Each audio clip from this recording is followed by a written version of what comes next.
And what's up, you guys? Welcome to the Mango Grove. My name is Krisha, and this is today's Bitcoin and Solana analysis video. Now, I'm going to try and keep this one as short as possible, although I do have, 4 points on my agenda. But I got Sean in the next room playing Star Wars on PS, and I want to join him.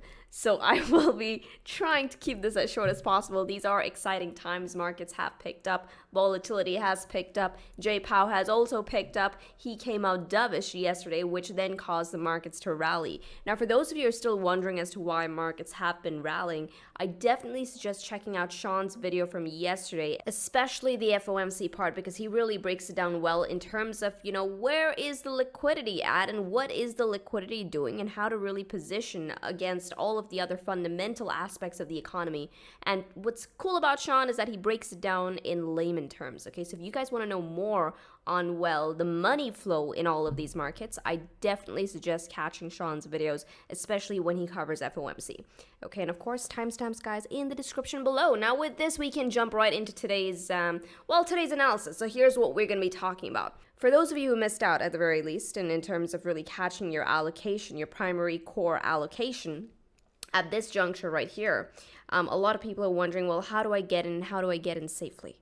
Right, so today I want to really go over that. In addition to, I want to tie that in with the bull run triggers. Okay, now over the past couple of weeks, we've been going over some bull run triggers. Now I have a total of 4 triggers that I am looking for to tell me that, okay, you know what, Bitcoin is heading into the next bull run. Okay, so I'll be going over that. I'll be tying in, how to get in your core allo with the bull run triggers, because honestly, guys, not all bull run triggers have gone off yet. So I do believe that there's still time to get in those core allos. Okay, now I understand that people are antsy in terms of how to get it in safely, so we will be talking about that today. And then for the third point on today's agenda is, the next likely move. Do we go up or do we go down? Who's got the edge here? Is it the bulls or the bears? And of course, conditions. Right? What price level will I be looking for price to take out in the short term? So I'm talking about the 4-hour time frame, the 12-hour time frame, for me to then anticipate the next leg up or down. Okay, so we'll be talking about that picture. And only towards the end will I get on over to Solana, because I do believe Solana is sitting at a very critical level that could present people with a nice, decent trade opportunity. Now, of course, guys, it goes without saying that like button goes a very, very long way. So if you guys have been enjoying the content that Sean and I have been putting out, do smash that like. But hey, if you want to wait until the end to see if you derive any value from here whatsoever, then by all means, you can wait until the end, okay? No pressure there.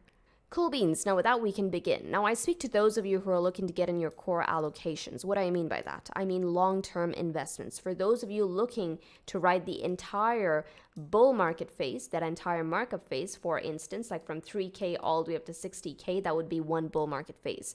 For those of you who want to position for that and you're a bit antsy because of the volatility that stepped in here, I'll say this. From all of the bull run triggers that we've been looking at, right? There's one that I'd gone over for investors. And honestly, guys, that trigger has not gone off just yet. Okay, and that's why I believe that you guys still have a bit more time, for as long as you're willing to be a bit price agnostic in this region and not let volatility get you too emotional. Because one thing I learned, or rather I observed from the last bear market, was that those people who got too emotional and did not follow their systems or their triggers, they never ended up getting their allocation. Okay, so that's one thing I would suggest. Now, I'm going to be going over the triggers just to show you guys and to put things into perspective as to how much more juice you can get if you are just a bit price agnostic and, really think of maybe perhaps scaling into your positions as opposed to getting in the best bottom bid. Okay, so now I'm going to drive in those triggers once again. Now, I'm going to start off with the triggers that have gone off. And guys, from the 4 triggers that I'm looking at right now, 3 of them have already gone off. 3 out of 4 bull run triggers. Okay, now for those of you who are unaware of the triggers, allow me to just give you guys a refresher. Okay, the first trigger I was looking at was the 4-day dynamic. I was looking for 2 candle body closes over the 4-day dynamic, which we got right here. Let me just zoom into this price action, right? To 1, 2 candle closes. And what do you know? The second close, rally to the upside, right? The second bull run trigger that I was looking at was, hey, 2 weekly closes over the mango dynamic indicator, which we got in addition to that dynamic turning green. When you see the cloud turn green, that is telling you that, okay, bullish momentum is picking up. Alrighty. prepare. Now, if for those of you who have access to the indicator, for those of you who have been following my videos, you guys know just how well the dynamic indicator has been sort of outlining that entire bull market and bear market phases. Right, so now this was the second trigger. The third trigger that we were looking at was on the monthly Stokes. So now I'll take you guys on over to the monthly. Okay, I'm actually going to get rid of this text just for now. Brilliant, and I'm going to go ahead and put on my oscillators. What we were looking for over here was for the Stokes to cross bullish right there in that control zone, right, in that bottom control zone. We were looking for %K to go over %D. Now, what does that mean essentially? That means that, hey, bullish momentum is picking up even on the monthly time frame compared to the past 1 year. Now, this cross right here has usually lined up with reversals in the past, just to give you guys a quick sort of visual on that. Now, this was the bull market of 2019, where we were essentially getting out of that bear market phase, getting into the next bull market. We got the cross right here, and that's when we actually started the move to the upside. This came in on April 2019. Once again, I'm going to zoom out right here. Let's look at when the cross came in on, the bear market of 2015. June 2015 was when we got that bullish crossover setup underneath the 20 percentile zone right there. We got the bullish crossover and then rallied to the upside, getting into the next bull market phase. Okay, so you can see that these crosses, they don't happen often. When they do happen, they usually line up with market bottoms. Now, this is the first time that we've received that cross since that last turn of 2019. Okay, but we got into a fresh new market cycle. Now, this was the third trigger that we were looking at. For our fourth trigger, now I speak to those of you who are investors. I had made this very, very clear. For those of you who are just looking to, well, play alongside the market, not fight the trend, you just want to get in your core allo and then ride the wave to the upside, no stress whatsoever. This is for you guys. Okay, now this was the indicator that I was looking at, and I told you guys that I'll be giving you guys updates on this. Now I'm looking at the weekly time frame with my Mango Dynamic Ichimoku setting on. For those of you who have access to the Mango Dynamic, switch on the Ichimoku calculation. Okay, in addition to that, we're also going to apply one more filter on this trigger, which was the 55 moving average, simple moving average. And what we are looking for over here is for price to take out both levels. Okay, I want to see a candle close over the dynamic as well as that 55 MA filter. That way we know that we're not being faked out. I want us to make sure that you're not being trapped. Alrighty, now just to show you guys how well this has panned out and essentially to show you just how trivial these ranges are, okay, getting out of the bear market is compared to, well, the rest of the run that is to come. Okay, you do not want to be getting too emotional to an extent where you do not get in your allocation in whatsoever. Okay, just because you saw volatility pick up right here, and it costed you your entire position, and what it also ended up costing you was this entire run. Now, just to drive in the point, let me show you the gains, okay? I'm going to show you the gains compared to, well, price getting up to, well, the Mango Dynamic and the 55, which is our trigger, compared to the run that came after, all right? So now this was the bear market of 2012. Wherein we got a trigger on the dynamic and the 55. We took it out, okay? Now, what was that run up? From the bottom, okay, all the way up to when that trigger actually went off for investors. Remember, we're looking for a candle close over both levels, the dynamic as well as the 55. That way, we are not faked out like we got up here. Right, so we're looking for a close over both levels. Now we got it right here. Now what was that move that you missed out on? You missed out on a good 222%, which is a good 3x. And you know, you'd be feeling bad. I'm like, oh man, that's 3x. That's 3x that I missed out on. But look at what else you missed out on if you did not get in your allocation, right? The run that came after, guys, was this. 19,025% to the upside. Okay. So there's still a lot more juice left on the trade getting into the rest of the cycle. And that's why I'm saying for those of you who are still missing your allo, try and be a bit price agnostic here. If there's anything I would recommend is to, well, scale in to any critical level that comes in. Okay, now what about that next market where we actually took out both indicators? Now, what was the move that you missed from the bottom before the trigger? Well, you missed a good 2x on that trade. But what came right after? Well, let's see that, right? This is what came right after. From there all the way to 20K, that was a good 5,983%.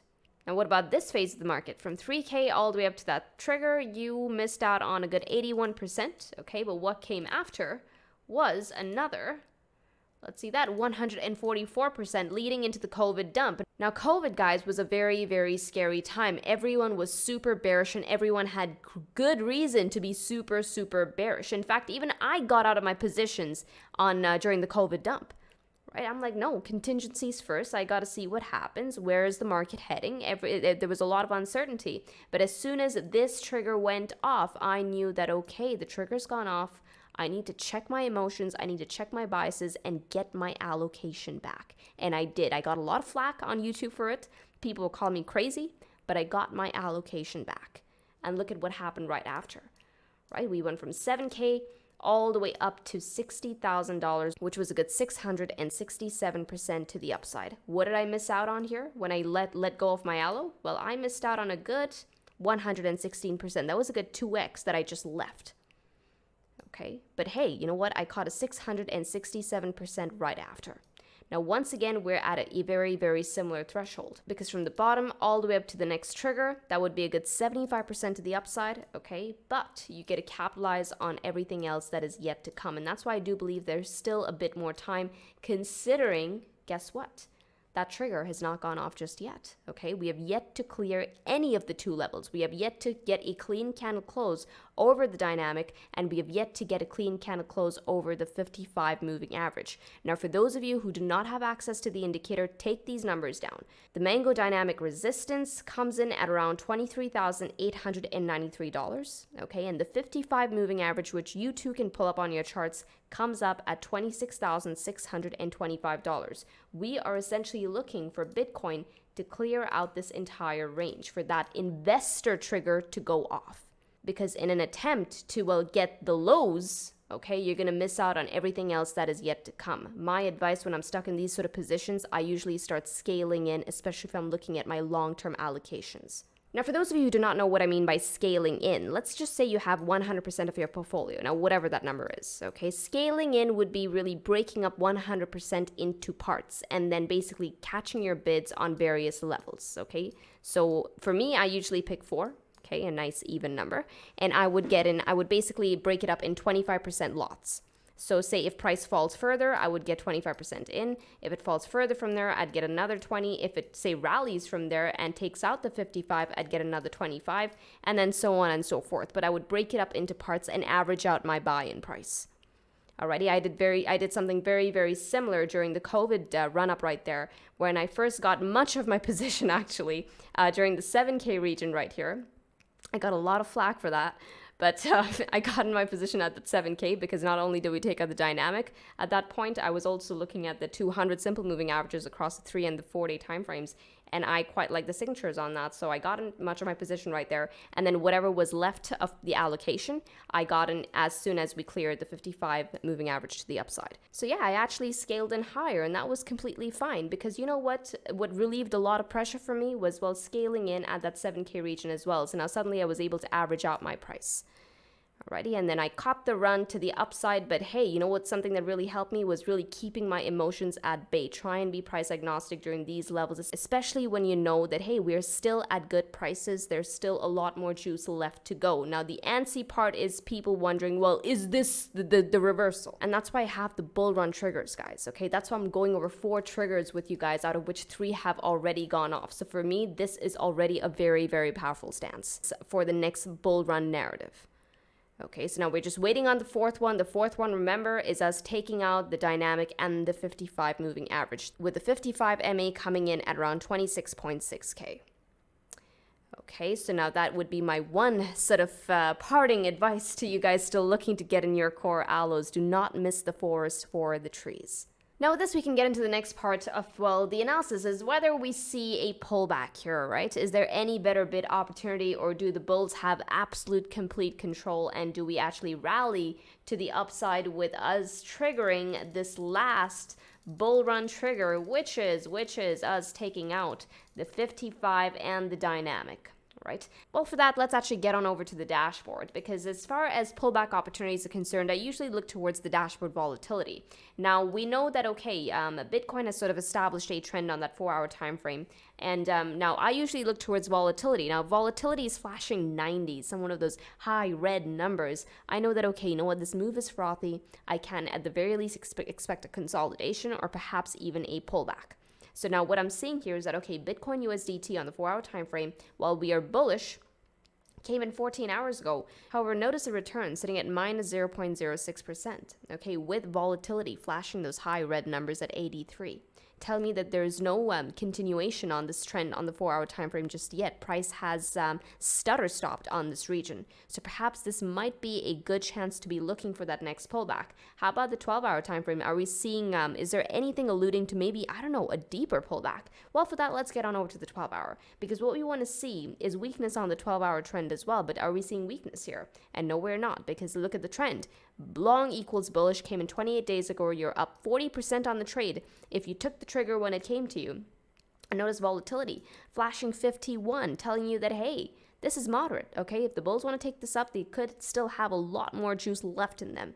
How about the daily time frame? Notice the daily, also long, 23%. You're up 38% on the trade. Volatility is super low, telling you that the bulls have the edge. Okay, now I am in agreement with that. Also notice the flags that have gone off here, potential bullish divergence. Okay, now if I take you guys back on over to the chart and I get on over to that daily time frame, let's first go ahead and dissect that bullish divergence, okay? I think it's important that I bring that one up to your attention. And yeah, here it is, okay? So now we can see that we have a lower low on your RSI. Okay, and we have a higher low on price action. Now, what is the trigger for the bullish divergence? I do believe the trigger has almost gone off. We still have to wait for this daily candle to close. But if this daily candle basically closes over the low of the previous daily candle, which came in at around 22,768 on the dot, if we close over that level, the bullish divergence triggers. So far, the bulls have the edge on the daily trend. Also notice how your Stokes have crossed bullish in the bullish control zone right there above the 75% threshold. Now what I'm going to do here is I'm going to go ahead and mark out the lowest wick with a line segment. Okay, so we can just draw that out with a blue line segment right on my chart right there. Now, I'm going to try and keep this as simple as possible for you guys. I'm going to give you a condition on when I'm expecting further upside, an immediate upside, and when I will be expecting a much deeper pullback for Bitcoin, likely getting into the daily levels. I'll be looking at, actually, the daily 21 EMA is so close to us right now. Daily 21 comes in at around 22.1K with the dynamic. Let's see what the dynamic is at. Okay, bottom threshold of dynamic comes in at around 21.3K. Okay, so this will be the lower bid zone that I'm looking at. Alrighty. Here are the conditions. If price takes out the wick low, okay, which comes in at around $22,768, I will be expecting further continuation to the downside from Bitcoin. Okay, at the very least coming in to 22.1K, at the most going down to around 21.3K. Okay, that is going to be the daily region that I gun for. All right. As far as further upside is concerned, and immediate upside is concerned, once again, keep this simple, stupid, alrighty?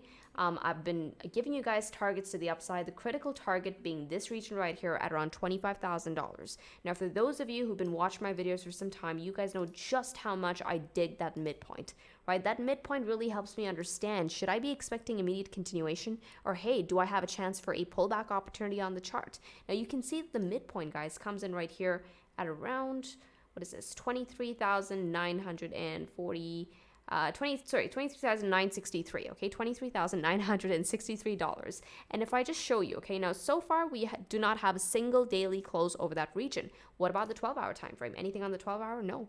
12-hour too, guys, rejection on rejection on rejection. How about the 4-hour? Nope, not even a 4-hour. Rejection on rejection on rejection. So for me to anticipate the next move to the upside, I want to see at least 2 4-hour candles close over the midpoint right here. $23,963 is the region. Okay, from that all the way to 25K, that is going to be a good, what is this, 4.3% to the upside. What does this entire range really line up with? Well, let me take you to the weekly, put on my mango ribbon, and you will see what it lines up with. Okay, notice where 23 is coming in at. I'm going to knock off my lines. And notice how we have the cluster right here, cluster of resistance with the 200 simple moving average, the 200 EMA, as well as the 55 EMA right there. Okay, that is going to be critical. If we can take out all three, buckle in, guys, buckle in. We are likely going further up. But that is going to be critical region of resistance for Bitcoin to take out before we anticipate any more from this chart. Okay, for further pullbacks, you know what I'm looking for on the immediate time frame. So look for candles to close underneath this region right here at 22.8K. Alrighty, but yeah, this is all I have for you for Bitcoin. Now with this, we can get into Solana. I'm going to try and keep this one as short as possible. Now, I actually found Solana on the dashboard, okay? Now, while everything was screaming red equals caution, telling me that, hey, there's likely a better bid opportunity on the chart, on the horizon, wait for the better bid. Solana was saying that, okay, volatility only flashing 57, telling me that the bulls could pick this one up any moment, okay? They still have a lot more oomph, they still have a lot more juice left in them. So I'm like, okay, this is actually looking really good. If there's any trend that could start moving, it could be Sol. How about Sol on the 12-hour? What's Sol doing on there? Sol on the 12-hour long, bullish long trend signal. Notice volatility, guys. Super low at 30 compared to everything else on the high M caps, right? Sol USDT looking good. This came in 12 days ago. How about the daily time frame? Sol also bullish on the daily time frame. This came in at 28 days ago. Let me actually put in an alert right here. Perfect. So this came in 28 days ago. You caught a trade on that. You're already up by a good 88% on the trade. Volatility, guys, notice only at 10, telling us that the bulls could pick this up, and intensely and immensely at that too. With flags, look at the flags that have gone up, potential bullish divergence. Okay, now if I take you guys on over to Sol, now that we have like a bullish setup across the board on the dashboard, now that I get on over to Sol's chart, here's what I found.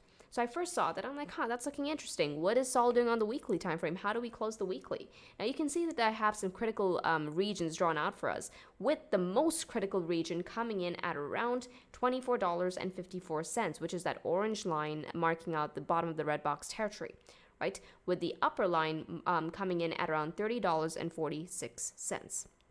Now I want you to notice price against this region right here, okay? When Sol actually got through and we penetrated $24.54, we made our way all the way up to the top of the red box territory, closing over it and then rallying further to the upside. Okay, with the next critical region coming in right here at around $48. Okay, broke down, bottom of the red box, broke back up, rally, and then so on and so forth. But this has been a critical region for Solana in the past, okay? $24.54. So my thesis is this. If Bitcoin closes the weekly candle over this region at around $24.54, we have now entered a brand new order block for Solana. Now, this order block looks very, very tiny on my chart, doesn't it? But here, let me show you just how much the yield is on this, okay? If this trade works out, that's going to be a good 24% to the upside. So far, what I see is that, okay, we got a clean weekly close over that region with the 21 EMA, guys, swinging in right at 24.54. Okay, notice the confluence there. That is so beautiful. And price is currently sitting on that region. This is going to be such an easy trade to manage on the level.